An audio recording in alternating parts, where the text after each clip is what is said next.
Praise the Lord. So இந்த அருமையான நாளில் ஒரு சின்ன கதையை கேட்டேன். அந்த கதையை உங்களோடு கூட ஷேர் பண்ணலான்னு சொல்லி நினைக்கிறேன். ஒரு அப்பா தன்னுடைய பையனை கூட்டிகிட்டு ஒரு திருவிழாவுக்கு போயிட்டு இருந்தாங்க.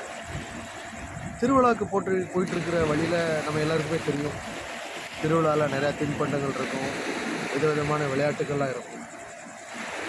அப்போது அந்த பையனுக்கு அப்பா இங்கே பாருங்க, பஞ்சு மிட்டாய் எனக்கு வாங்கிட்டாங்க, பஞ்சு மிட்டாய் வாங்கிட்டாங்க அப்படின்னு சொல்லி கேட்டான்.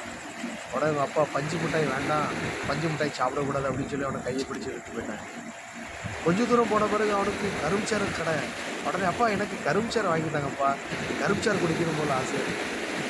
உடனே அப்பா அதுவும் வாங்கி கொடுக்கல, நேராக கொண்டு போயிட்டு ஒரு அருமையான ராட்டினம் சொல்லுவாங்கள்ல, ராட்டினத்தில் உட்கார வச்சுட்டு அவன் நல்லா விளாண்டுட்டு கீழே இறங்கி பார்த்தா அந்த பையன் அவங்க அப்பாவை தேடுற, அவங்க அப்பாவை காணும்.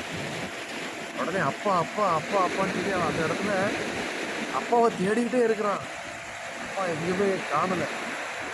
உடனே அக்கம் பக்கத்தில் உள்ளவங்கெல்லாம், தம்பி அல்லாத உங்கள் அப்பா கிடச்சிடாங்க, இங்கே வா, நான் உனக்கு என்ன பண்ணுவேன், கரும்புச்சாறு வாங்கி தரேன்.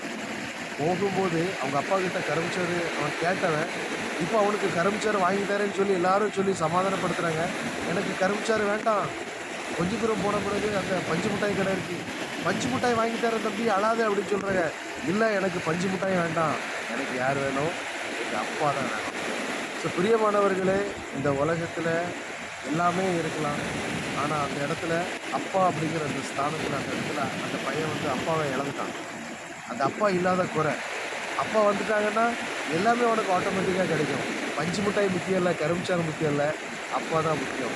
ஸோ என்ன முக்கியம் நமக்கு, நம்மளுடைய வாழ்க்கையில் ஏசப்பா தான் முக்கியம். ஸோ அதான் ஒரு அடிக்கடி நம்ம கேட்குற ஒரு வசனம் தான் மத்தேயு 6ஆம் அதிகாரம் 33ஆம் வசனம். முதலாவது தேவனுடைய ராஜ்யத்தையும் அவருடைய நீதியும் தேடுங்கள், அப்பொழுது இவைகள் எல்லாம் உங்களுக்கு கூட கொடுக்கப்படும் என்ற வாக்கின்படி.